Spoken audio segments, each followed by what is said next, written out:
만약에 암에 걸리셨을 때 선택은 두 가지가 있습니다. 첫 번째는 얼소독스 메디슨이라고 하는 전통의학에서 권하는 수술적인 방법, 화학적인 케모테라피, 그 다음에 방사선 치료, 라디오테라피 이렇게 해서 권하실 거고요. 가능하면 이 모든 것들을 다 할 수 있도록 아마 의사들은 추천할 것입니다. 그 다음 두 번째 방법은 대체의학, 얼터너티브 메디슨이라고 하는 파트에서는 비타민이라든지 미네랄이라든지 허브 메디슨이라든지 이런 것들을 통해서 환자들의 면역을 높이기 위한 노력을 권할 것입니다. 만약에 여러분이 암에 걸리셨다면 어떤 치료를 선택하실까요?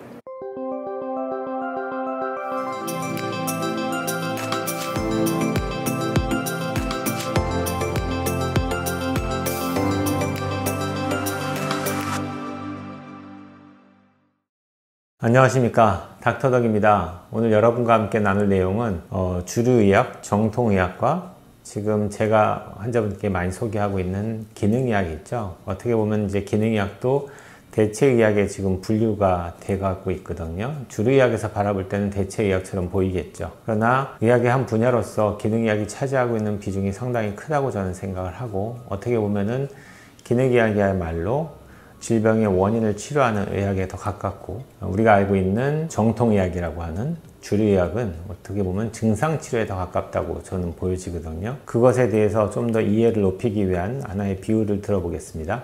A라는 자동차 회사와 B라는 자동차 회사가 있다고 가정해 보겠습니다. A라는 자동차 회사에서의 자동차 수리 비용은 한 건당 100만원에서 150만원 정도 책정이 되게 되고요. B라는 자동차 회사는 한 건당 10에서 15만원 정도 수리 비용이 청구가 됩니다. A라는 자동차 회사는 수리 능력이 떨어지기 때문에 실제로 처음 맡겼을 때보다도 수리 후의 상태가 훨씬 더 못한 상태로 나옵니다. 그럼에도 불구하고 거의 대다수의 사람들은 A라는 자동차 회사에 자동차를 맡기게 되죠. 현재 A라는 차고와 B라는 차고는 불공정한 전쟁 속에 있습니다. A라는 회사는 워낙 부자이기 때문에 거의 매일 신문 광고를 내고 있습니다. 신문에는 A라는 회사가 얼마나 좋은 회사인지 실리게 되고요. 새로 나온 정비 기계들을 소개하면서 새로운 서비스를 할 수 있다라고 광고를 합니다. 그러나 실제로 새로 나온 장비는 자동차를 수리하는 데 있어서 그 결과물을 좋게 만들지도 못할 뿐더러 수리 비용만 올리게 만듭니다.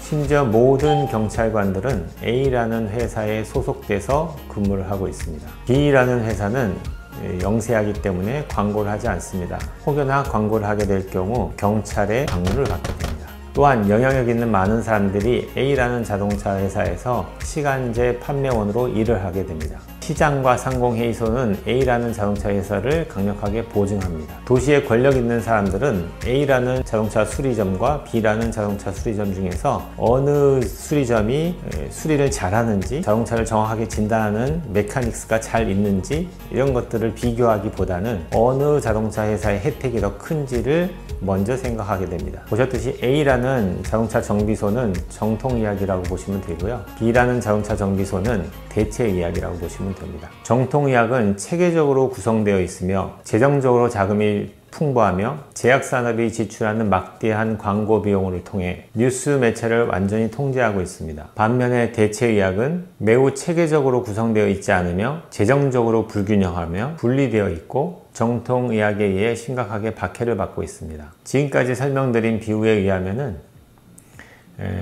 무엇이 옳고 그르냐의 개념이 아니라 정치적인 논리와 함께 실제 우리가 과학적인 합리적인 사고를 하지 않고 사회 시스템적으로 돌아가는 부분에 있어서 우리가 선택을 하게 된다는 데 문제가 있습니다. 실제로 잘 보시면은 결과론적으로 나오는 모든 데이터들이 실제 대체의학이라고 얘기하는 기능의학적인 치료 방법들이 훨씬 더 결과가 좋게 나옴에도 불구하고 이거는 마치 입증되지 않은 의학인 것처럼 치부를 하고요. 주류의학이라고 얘기하는 정통의학들은 약물을 사용해서 환자를 치료한다고 하면서 이거는 에비던스가 있고 과학적인 치료 방법이다 라고 얘기합니다. 우리가 경험의학적으로 환자를 치료하다 보면은 어떠한 영양제를 쓰다 보면은 실제로 다른 질환들처럼 치료가 안 되던 질환도 비타민만 쓰더라도 좋아지는 경우를 많이 보게 되거든요. 그런 경우에는 과연 그러면 비타민을 쓰는 의사는 잘못된 의사냐? 그렇지 않습니다. 실제로 면역이 좋아져서 환자들의 자기의 기본적인 면역으로도 병을 예방할 수가 있는데, 그렇게 하려고 노력하지 않고 단순히 환자가 왔을 때 그 증상만 가지고서 증상을 치료하려고 하는 그런 부분들이 오히려 주류 이야기하고 있는 의료 행태라고 보여집니다. 결론을 맺자면 정통의학은 제가 볼 때는 오히려 증상 치료하는 의학에 가깝고요. 대체의학이라고 얘기하는 기능의학은 오히려 원인을 치료하려고 노력하는 의학에 더 가깝다고 보여집니다. 넘쳐나는 정보의 홍수 속에서 선택은 여러분의 몫입니다. 어쩔 수 없이 이 방법밖에 없다라고 생각하면서 그 길을 끌려가듯이 따라가시기보다는 여러분의 선택에 의해서 여러분의 건강을 찾을 수도 있고 잃을 수도 있습니다. 잘 고민하셔야 될 것 같고요. 혹시나 이 영상을 보시는 분들 중에서 오해하실 수 있는 부분이 있을 것 같아서 잠깐 짚고 마감할까 하는데요. 정통의학은 무조건 잘못됐고 대체의학인 기능의학이 무조건 옳다, 이런 얘기를 하는 것이 아닙니다.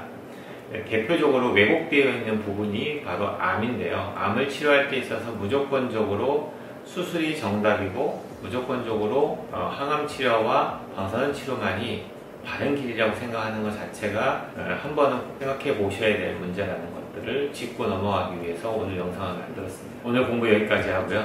온 국민이 건강해지는 나라까지 닥터덕은 여러분과 함께합니다.